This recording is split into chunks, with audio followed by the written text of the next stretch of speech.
మనం weight loss diet start చేసి ప్రతిసారి ఆపేయడానికి కారణం డైట్ కాదు, ఎక్సర్సైజు కాదు, మన మీద మనకుండే అపనమ్మకం. శరీరానికి మంచి ఆహారం ఇస్తున్నామా లేదా అని చూసుకుంటున్నాం కానీ మెదడుకి, బ్రెయిన్కి, మైండ్కి మనం మంచి ఆహారం ఇస్తున్నామా లేదా అనేది చూసుకోవట్లేదు. మనం డైట్ స్టార్ట్ చేయడంతో పాటు మన మీద మనకున్న ప్రతికూల అంటే నెగిటివ్ భావనలు, ఆ ఆలోచనలు కూడా తీసేయడం మొదలు పెట్టాలి. మనం మన గత అనుభవాలను బట్టి ఈ డైట్లు ఇవన్నీ నా వల్ల కాదు అని చెప్పి డైట్ స్టార్ట్ చేస్తాం. స్టార్ట్ చేసినప్పటికీ ఇలాంటి ఆలోచనలు ఉంటాయి.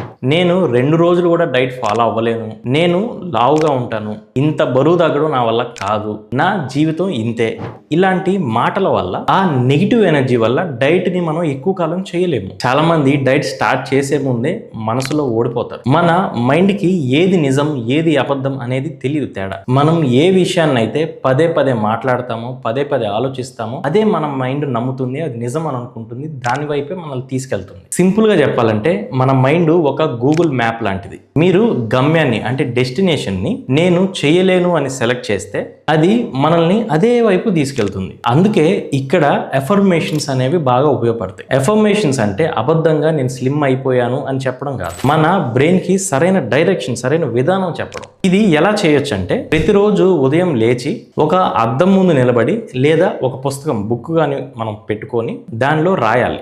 ఏమి అనుకోవాలి లేదా ఏమి రాయాలంటే, నేను ఆరోగ్యంగా బరువు తగ్గుతున్నాను, నేను ఆపకుండా డైట్ కంటిన్యూ చేస్తున్నాను, నేను డైట్ తప్పినా మళ్ళీ వెంటనే దారిలోకి వస్తున్నాను, నేను మోటివేషన్ మీద కాదు ఒక అలవాట్ల మీద మాత్రమే డిపెండ్ అవుతున్నా, ఆధారపడుతున్నాను. ఇలా రోజు అనుకోవడం, బయటకు అనుకోవడం, మన అద్దం ముందు నిలబడి లేదా రాసుకోవడం, దీని గురించే ఆలోచిస్తూ ఉండడం మంచిగా. అలా చేస్తే బ్రెయిన్ ఇది నిజమే నేనేమో అని నమ్మేస్తుంది అనమాట. ఒక 45 రోజులు కనుక ఇలా చేస్తే ఆ తర్వాత మీ ఆలోచన విధానాల్లో కానీ, మీ యొక్క డెసిషన్స్, నిర్ణయాల్లో కానీ చాలా మార్పులు మీరు గమనిస్తారు. మైండ్ తెలియకుండానే మంచి అలవాట్ల వైపు, మంచి హ్యాబిట్స్ వైపు తీసుకెళ్తుంది అనమాట. అనవసరమైన టెంప్టింగ్ ఉండదు, మీ మీద మీకు ఒక కాన్ఫిడెన్స్ అనేది పెరుగుతుంది.